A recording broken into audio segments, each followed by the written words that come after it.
with what kind of carbon supports would work well with cyclohexacylene? Can you give us an overview of that? Sure. Really, it's carbon support agnostic. So you could use graphene, you could use carbon nanotubes, any one of the high surface area carbons that are typically used, or even graphite.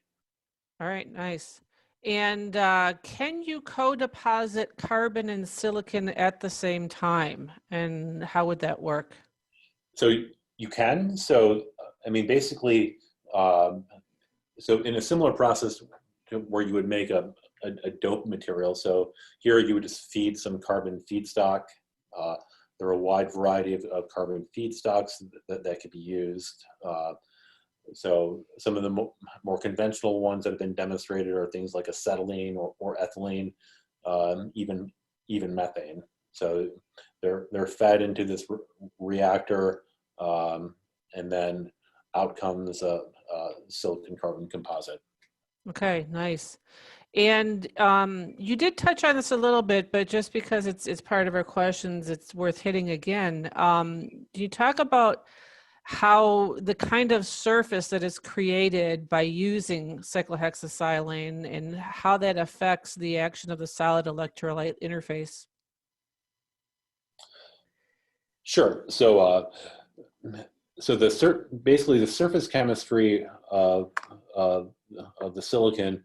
So you'd like to be able to engineer that in a way where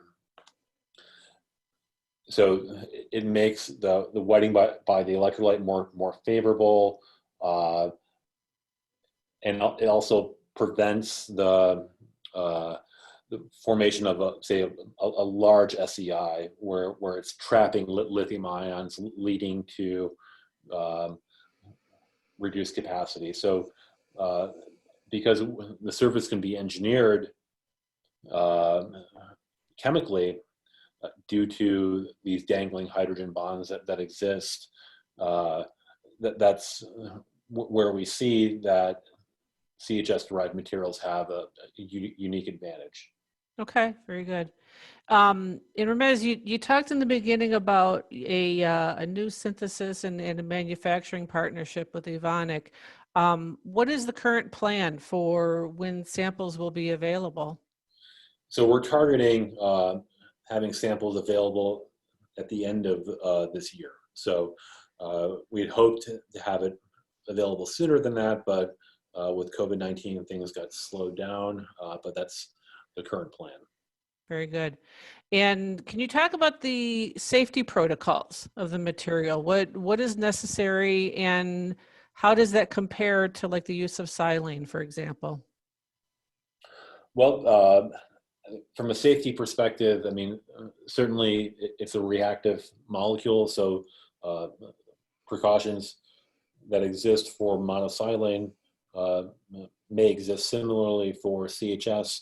So just the lower vapor pressure of CHS makes it easier to handle, and it doesn't need to be stored and transported in highly pressurized vessels. Okay. And for people that are interested, where can they get more information and contact either yourself or others at the Cortec Group? What's the best way to reach out? The best way to reach out is the website, and you can see my email address there if you want to reach out to me directly as well. All right.